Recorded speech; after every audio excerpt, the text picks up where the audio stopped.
Damn, I was really hoping for a shirt, but I'll definitely take some stickers. A little koozie. These new torque converter bolts, that's pretty fire if it is. These ARP. Nope, but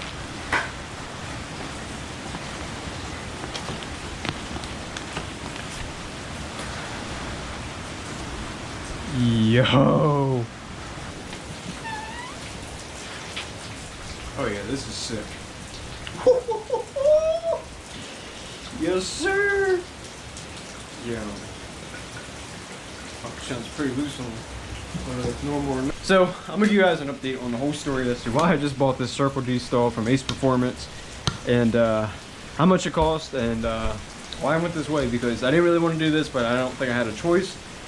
It's funny because I've always seen these converters, like the black, the gray, the silver. I'm like, yo, them things look fire. That looks pretty sick, just that whole color setup. I don't know, but I finally got one, so let's get into it.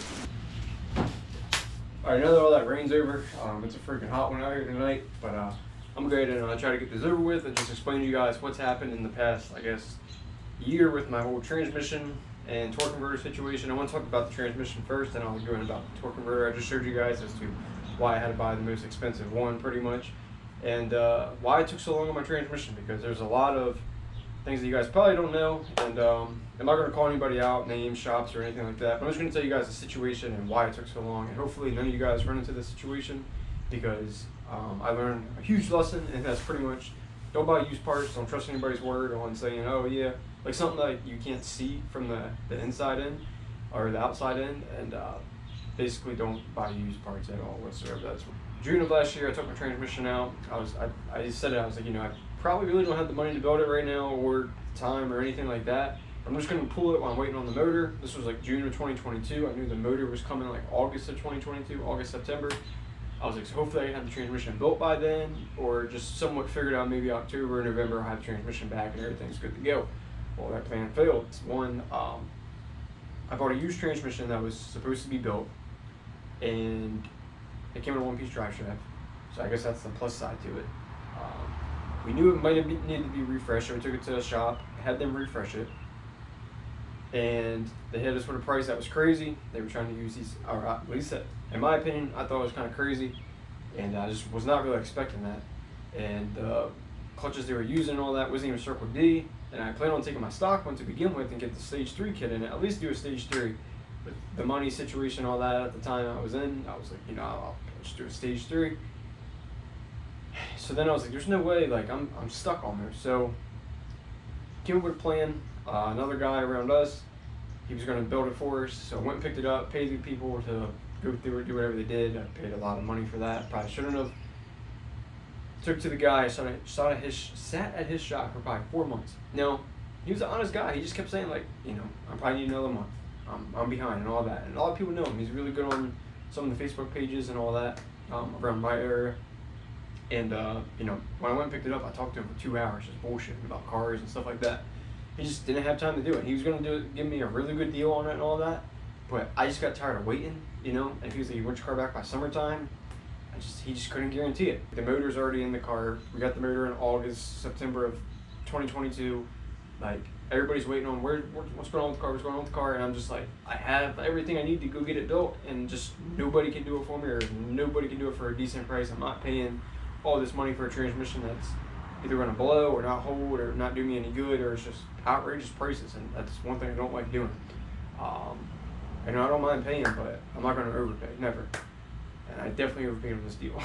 So I go pick it up from him, you know, no charge or anything, you know, because it's already 20 parts in a freaking bucket. You know, I got a transmission, like, frame, or what do you call it? I got a transmission shell, and I got all the gears and the side. It's actually all the. And I also have my stock one. My stock one's following me around too, because I got the TCM in that and some other things they were going to try. They were also trying to take parts from my old transmission that probably wouldn't even have worked. I'm just like, I have no clue what's going on right now. So that's when I sucked it up, and I started waiting on the guy that was, you know, that I bought it from, you know, him trying to help me out and all that.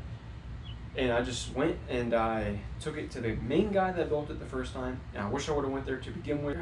This is March at this point, and I'm just like, March of 2022.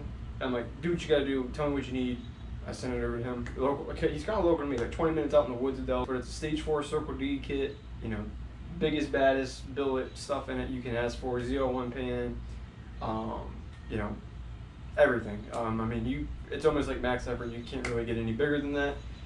And I'm just like, I gotta do it. I had no choice but to pay him. So it's either that or go stage 3 and say a prayer. But I think stage 4 is probably the best way for me to go. And I paid a pretty hefty price. So every time, remember, so I done paid the transmission for itself with the 1-piece drive shaft. I done paid a shop to tear it apart. It sat at one shop for several months, and then I went and picked it up, and then I just paid this guy a lot of money to do it. I got this torque converter, and if you saw, I just kind of put it in really fast. Like, you know, I didn't tell anybody what it was or what happened because I didn't really expect to get the transmission back that fast. My goal was to buy an LSA, a brand new LSA torque converter, because I was gonna, you know, like $500-600. Wasn't really looking to pay $1,400 for a Circle D one. And you know, he hit me up again. He's like, yo, like, you know, I got a buddy that has a stall. It's $3,200. It's a PTC, the black one you saw me put in my transmission. And I'm like, all right, like, screw it. I'm not trying to wait around any much longer or wait a couple weeks on this LSA stall. You know, he hooked me up. I got that stall, put in the transmission, we installed it. So this is when it gets funny. So, you know, we installed it and everything, and that's when I started the car up, blah, blah, blah. You know, car's running pretty well. And then we do a wide open throttle pool, and the reason why I haven't posted any of the videos as to us doing the wide open pool, our first wide open pool, is because the freaking GoPro froze. So all you hear is the sound. I got a little tiny clip. I'm gonna put that up right now. Alright, yep.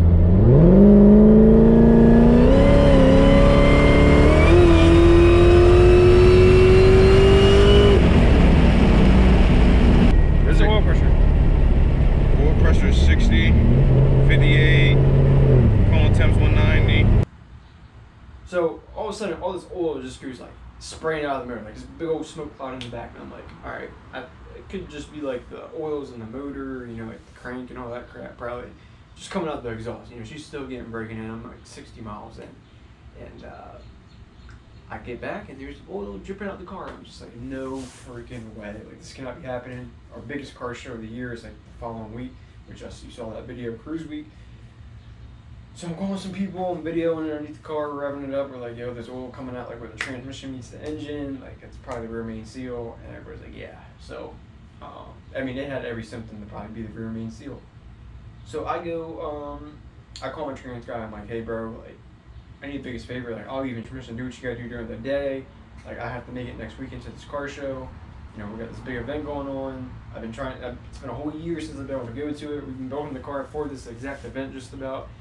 And he's like, come get my trailer, pick it up, and meet me over there Saturday morning. I'll help you drop it. So not only did he help me drop it, my freaking exhaust came off on the like the gate or the lift, whatever, and on the 4-post lift.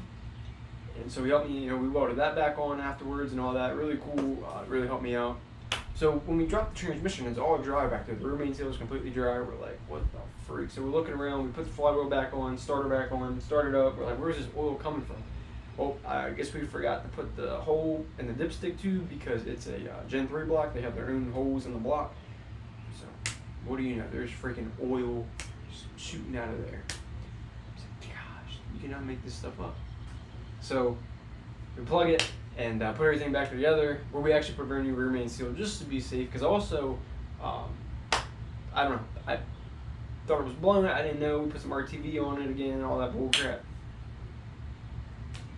We go to that car show, get it off the trailer, there's a puddle of oil. I'm like, what the freak? So, driving around and everything, I'm just monitoring oil pressure. It's not like puddles, but it's just, if it sits there running for 10 minutes, you get a good circle of oil just sitting there. So I was making sure, I was keeping an eye on it, bring it back. I checked the oil pressure sensor unit in the back. I checked every gasket, oil pan. I'm like, there's no way the rear main seal is actually blown this time. Like, this can't be. So I just, the hole in the engine block being open kind of acted as a vent. So I was like, maybe that it just, I didn't even hit it that hard at the Cruise Week either. We were just kind of cruising around. Never did water with throttle pool, nothing like that. So, I call my engine builder. I'm like, yo, man, I'm beat. I'll love for you to just take a look at it for me, see what you think. I bring it to a shop. He puts it on his lift and he's like, there's like this crazy vibration. He's like, I don't understand it. He's like, let me just take this torque converter loose and see what happens. He takes 3 bolts out, starts it up, vibration's going. He's like, something's vibrating bad, vibration on these motors are terrible, like they can knock the cam bearings out and all that. And we start thinking, we're like, alright, the oil's probably coming from the rear main seal this time, for real. The torque converter's bad, something's not right. So we if you think about it, and I have a little example here. This is your flywheel, alright? So the flywheel is connected to the crank of the motor.